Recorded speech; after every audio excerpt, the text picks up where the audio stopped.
Hoje é sempre um programa especial, não entendi essa frase muito bem, mas fato é que terça-feira sempre tem entrevista, é a parte talk show do Fala Muito. E no entrevistão dessa terça, Paulo César Tinga.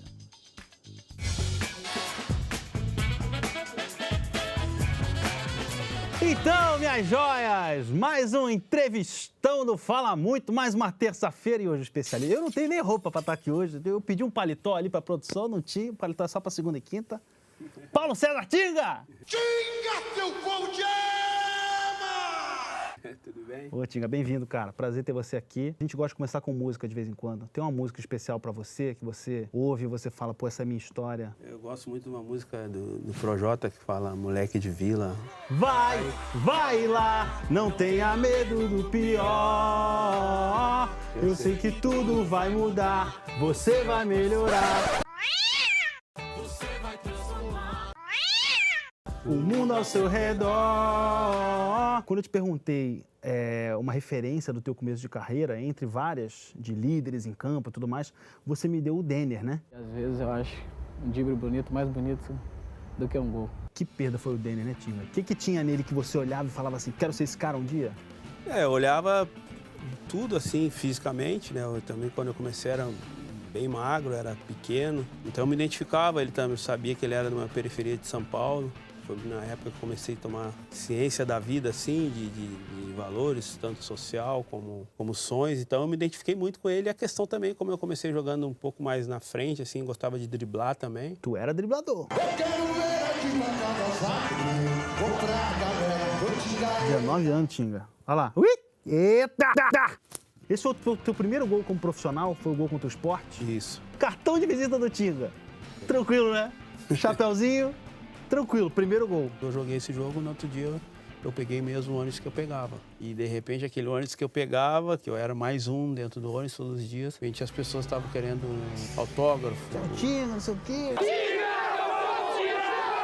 Isso pode ser assustador, para mim me assustou bastante, assim, porque até aquele momento eu tinha um sonho de jogar, meu prazer era jogar. Você pensava só em campo, você não pensava no que o futebol te daria, em termos eu tinha dois focos, de nada disso. Era jogar e dar uma casa para minha mãe. O primeiro salário faz a mãe esquecer os tempos difíceis. Fazia limpeza durante o dia, chegava de noite já com as coisinhas, né?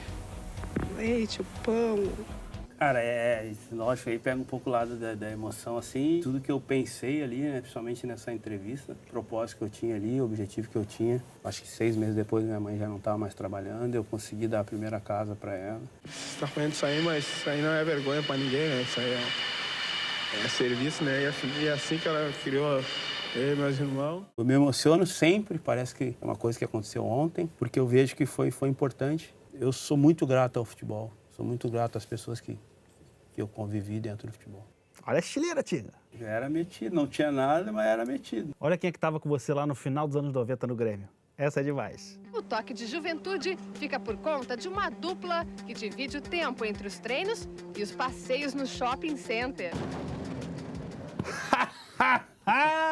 Você e o Ronaldinho Gaúcho numa montanha-russa do shopping. Esse aí era meu irmãozão. Esse chapeuzinho e tudo, Tinga.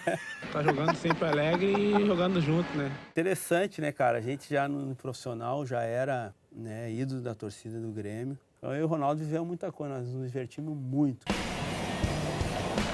Eu lembro que nós, profissional, jogando já em 98, a gente jogou Libertadores, eu e ele. E na época o Grêmio estava construindo, reformando o ginásio de salão. Meio-dia nós almoçávamos e ia lá jogar com os pedreiros que estavam arrumando o ginásio. E aí ele, um para cada lado, para jogar com os caras. E tem uma história tua com o Ronaldo que o Renato Gaúcho tinha uma dívida, o Grêmio tinha uma dívida com o Renato Gaúcho. Oi? O Renato estava tinha uma dívida com o Grêmio, ele tinha que escolher um jogador. Porque o Grêmio não tinha dinheiro para pagar e falou, Renato, escolhe aqui um jogador. E tava eu e o Ronaldo ali destacando. E ele escolheu quem? Escolheu eu. Por que ele escolheu? Porque ele é um cara inteligente. Mandou bem. Em que momento que você virou volante? Eu virei volante aqui no Rio de Janeiro, né? No Botafogo? No Botafogo, com o Joel Santana. Papai gostou. Aí voltei de empréstimo pro Grêmio. O Tite assumiu o Grêmio. Eu não ia ficar no clube, o clube queria emprestar de novo. Aí ele falou, não, quero olhar o Tinga jogar. professor manda fazer uma coisa, a gente vem e faz. Aí eu falei, ó, Tite, só que eu quero disputar a posição de volante. Ele falou, pô, mas já tem 5. Aí eu falei, não tem problema, mas eu quero disputar. A gente tem as finais aqui da Copa do Brasil com o Tite, em 2001, né? O Grêmio numa grande campanha, com Zinho, Exato. Marcelinho Paraíba, Luiz Mário, sendo campeão contra o Corinthians. Vamos ver um pouquinho. Tite grita, sem falta. Marcelinho atendeu, bom toque pro Zinho, cara a cara, olha o gol do Grêmio, Zinho bateu! Gol!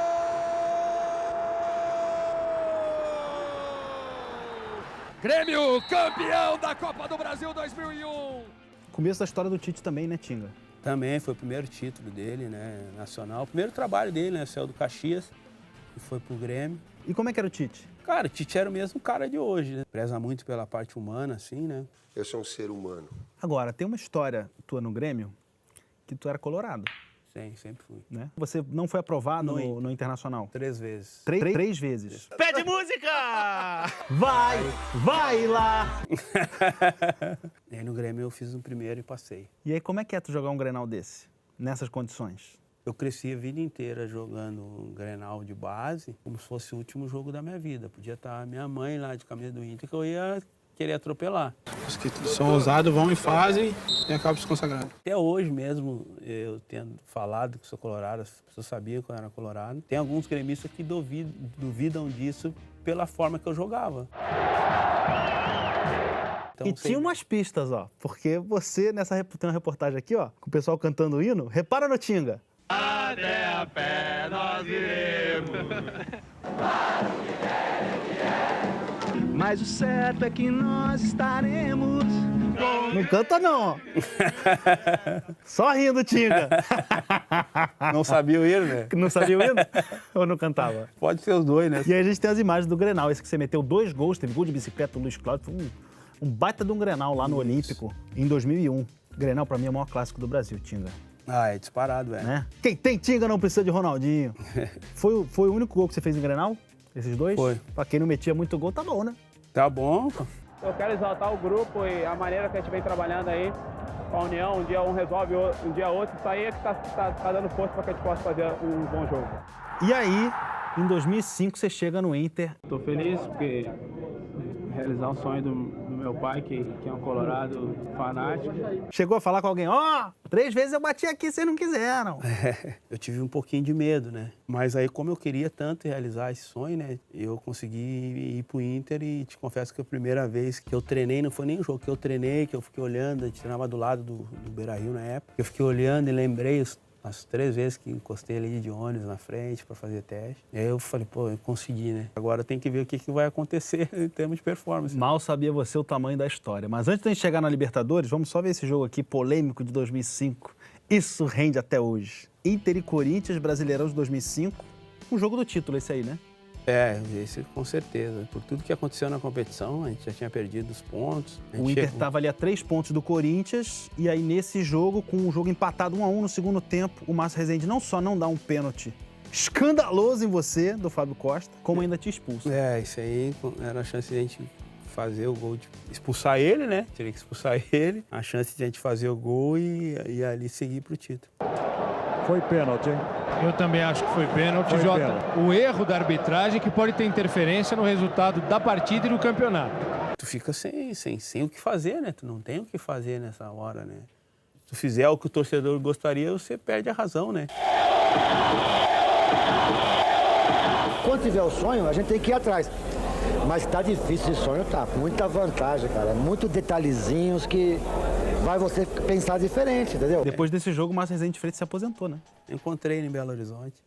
E aí, manda um abraço pra ele? É, encontrei ele falou pra mim, pô, falaram que tu queria me pegar e bater. Aí eu brinquei com ele. Tem que aceitar como ser humano, como todo mundo erra, mas também reconhecer que isso não vai deixar de estragar o trabalho da temporada toda. Tirou um título aí, mas Deus deu outras coisas maiores depois. Outras coisas maiores que a gente vai conferir daqui a pouco, hein? No próximo bloco, Tinga e a história que talvez nem ele imaginasse que fosse ser tão grande no Internacional. Vamos agora que a gente chegou na melhor parte da história. Os gremistas agora estão me xingando, todo respeito ao Grêmio, mas a melhor parte da história é a Libertadores de 2006, com o Tinga sendo herói. Quando começou, você pensou, 2005, depois da história com o Corinthians, não vou ter. E aí vem a campanha da Libertadores. Como é que foi amadurecendo essa ideia na tua cabeça? A diferença do Inter pro Grêmio, ela acabava-se ali, né? A discussão entre o Colorado e o gremista, quando chegava ao nível internacional... Nós temos duas Libertadores, o Inter não tem ninguém. Então eu acredito que aquele grupo ali de 2006 participou da maior mudança do clube, né? Esses jogadores ficarão eternizados na história desse clube. E com uma campanha incrível também, na final com o São Paulo, aquela final memorável, com o Sobis dando um show lá no Morumbi. Em cruzamento para dentro da área do Fernandão, de cabeça pelo meio, na trave, ela sobra, Sobis! Gol! Rafael Sobis! Para mim, o melhor jogo foi o primeiro jogo da final? Que eu vivi dentro do Internacional. Foi o primeiro jogo? Foi o primeiro jogo, foi o melhor jogo no Morumbi. E nesse momento aí? Cara, esse é o momento do gol mais fácil e mais difícil ao mesmo tempo, né? Sai o cruzamento, Fernandão de cabeça! Fernandão insiste, ele toca pro meio! Gol!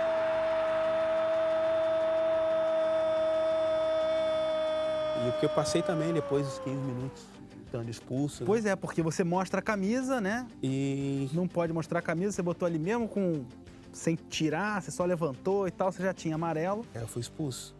Luiz, está expulso o Tinga. Exatamente. Senti o mesmo sentimento que eu tive lá contra o Corinthians. Torcedor que está na arquibancada pula e comemora. Eu que estou dentro, faço o gol, não posso comemorar, fica complicado.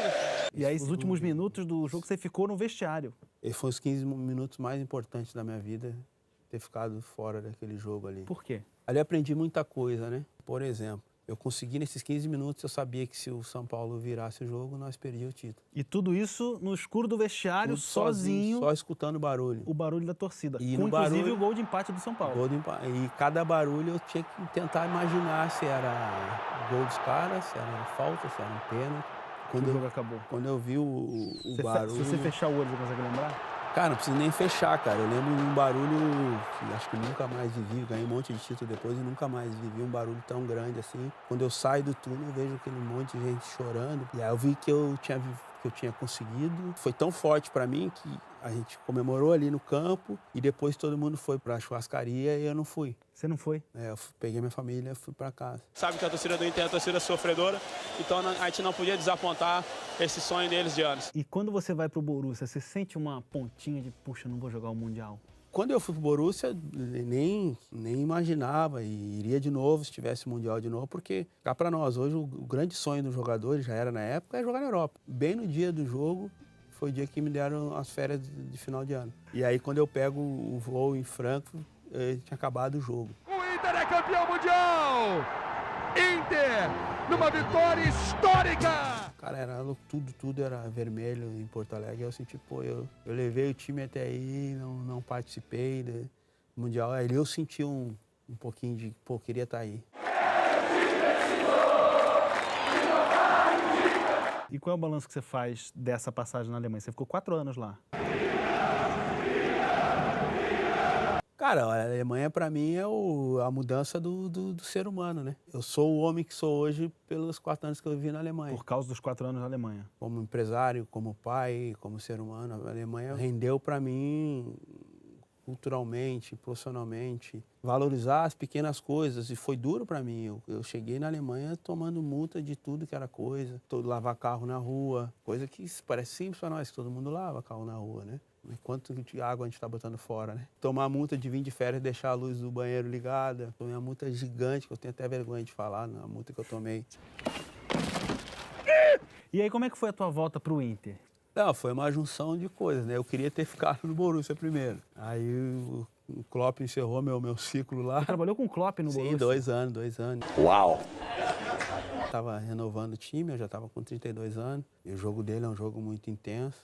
Aí ele virou mister. Aí ele falou, deixa eu acabar o contrato desse aí, dá linha nele. Mas gente boa, Klopp? Gente boa, me dou super bem com ele. Ups, será? E aí eu tava acertado com o Fluminense. Acho que o Inter não acreditava que eu tava voltando. Aí quando começou a sair a notícia aqui no jornal que eu tava vindo pro Fluminense, o Inter me procurou. Aí você... Aí eu levei pro coração, né? Se eu tô aqui pela segunda vez é porque alguma coisa a gente tem em comum aí, né? E tinha a Libertadores. Você chegou no meio da campanha da Libertadores de 2010, na parada né? da Copa. Parte final ali. A parada da Copa. Aí peguei os jogos contra o São Paulo de novo. Quando eu vi que ia dar o contra o São Paulo, eu falei, dá pra ir. Dá pra ir. E aí você joga, inclusive, de titular o segundo jogo, né? Quando eu cheguei, já cheguei jogando. Chegou eu e Sobis. Cartão amarelo, tá expulso do jogo, Tinga. Vai lá, não tenha medo do pior. Você fala que o 2006 foi o mais especial, mas é em 2010 que iguala, ó, Grêmio. 2-2. Alô, América! A felicidade é vermelha!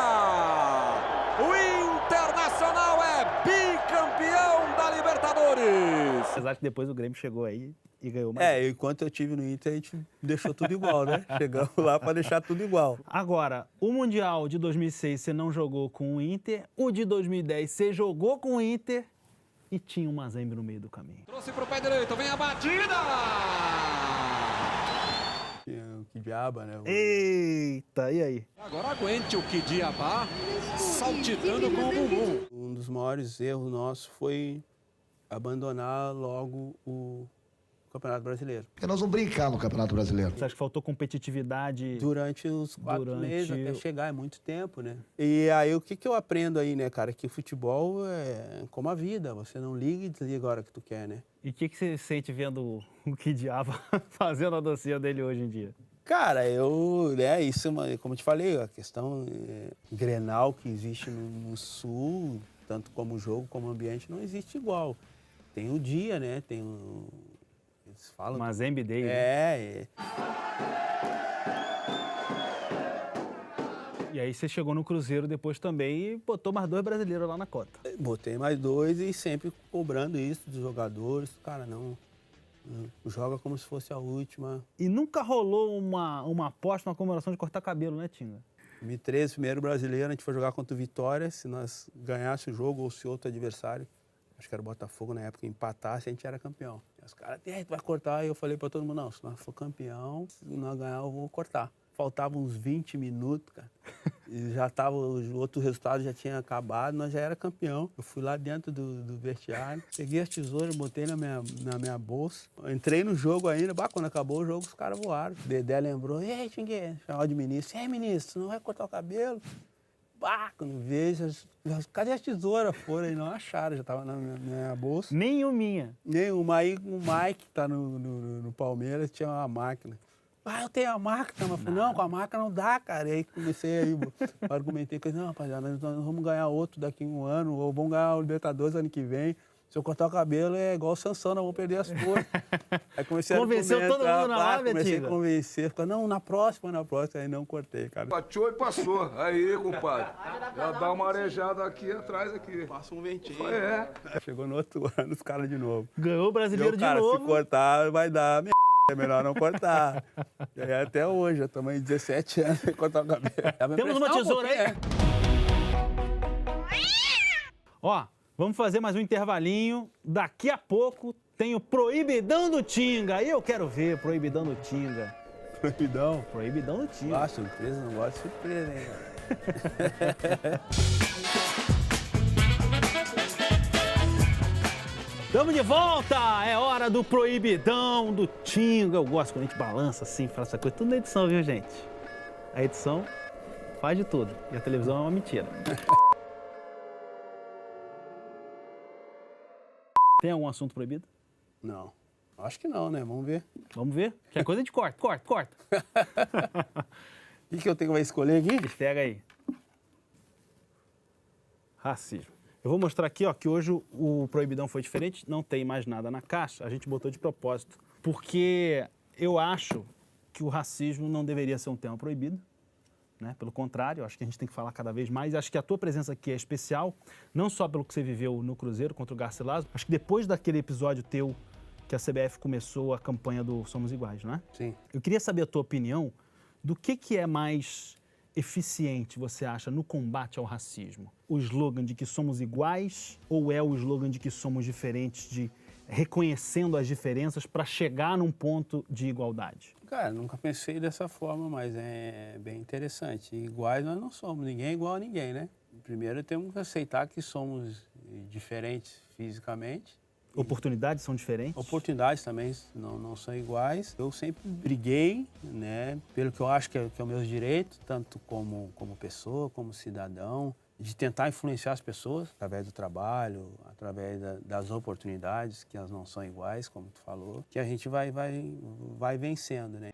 Um bocado chateado de acontecer isso em pleno 2014, né, acontecer uma coisa dessa, um país tão próximo da gente. Porque eu penso assim, quem é que tá falando que somos iguais? Se é o branco falando somos iguais, me parece que a gente está camuflando justamente as diferenças, que é um discurso superficial que vai camuflar a diferença. A gente só vai falar sobre racismo quando acontecer um caso específico. A gente não fala da falta de técnicos, da falta de dirigentes negros, da falta de negros no jornalismo esportivo, por exemplo. Eu penso que às vezes no futebol tens que coger exemplos, não? E mirar a Inglaterra, que essas coisas dificilmente passa. Eu vejo algumas coisas, principalmente quando se trata do futebol, né? E aí tu pega o país do futebol, Brasil, todos que foram os melhores jogadores do mundo, acho que o único que não é negro é o Kaká. A cara do futebol é uma cara morena. É a cara morena. E aí, como tu falou, tu não vê isso no cargo de diretoria, de treinadores. Dói. Pode ter dois lados. Talvez nós negros não acreditamos e nem nos colocamos nessa disputa, ou as pessoas também, em muitos lados, não saber conviver com essa coisa de o meu líder ser o negro, meu presidente ser negro. Trocaria todos os meus títulos por uma igualdade em todos os lugares, todas as áreas, todas as classes. Mas dizer que as oportunidades são iguais não tem como. O cara falar, não. Que é notório, é lógico que nós temos hoje já uma representatividade bem maior do que tinha 10 anos atrás. Quando você começou, por exemplo, né? Exatamente, entendeu? Eu quis trabalhar como dirigente para até não ficar eu só falando isso e não ir fazer. Você está abrindo um espaço, você está sendo uma referência. O primeiro clube que me chamou para conversar, que eu não trabalhei nesse clube, o presidente na época conversou comigo, eu gosto muito do teu trabalho, gostou muito da entrevista que tinha falado comigo. Mas falou, mas seria legal se tu cortasse o cabelo. Eu falei, mas tu quer o meu cabelo ou tu quer meu trabalho, né? Eu tenho como referência o Pelé, que o Pelé fez pelo brasileiro, poucas pessoas fizeram, abriu porta para muita gente. Tenho como base, assim, muito Mandela. Para mim, um dos maiores ídolos, Para mim, o maior preconceito que eu passei na minha vida e que mais me machucou é quando eu vinha caminhando numa calçada e a pessoa, uma pessoa com uma bolsa atravessava a rua achando que eu ia roubar ela. Isso para mim é muito mais forte do que o cara me chamar de macaco como me chamando. Para fechar, ó, câmera 3 ali com o Imperador, o nosso jogou muito. Quero saber quem jogou mais, tá? Tem que ser sincero, não vai ficar em cima do muro. Não. É um ou outro. Tinga ou Perdigão? Não, eu, pô, tá. A gente tá se esforçando. Essa era de brincadeira, agora vamos começar pra valer. Tinga ou Dinho? Tinga, cara. Tinga ou Kleberson? A conquista dele é maior que a minha. Mas eu acho que eu vivi mais coisa aí. Eu acho que sou mais eu. Tinga ou Mineiro? Tinga. Tinga ou César Sampaio?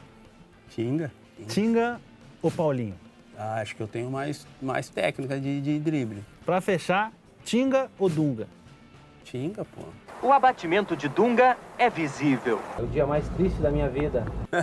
Tinga, exemplo de equilíbrio e realmente moleque da vila. Mas não vacila, moleque de vila, moleque de vila, moleque de vila. Tu era moleque de vila, Tinga? Era.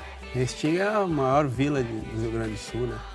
Parabéns pelo programa, cara. Pô, valeu, mano, imagina. Diferente pra bom, né? Um abraço pro Tinga.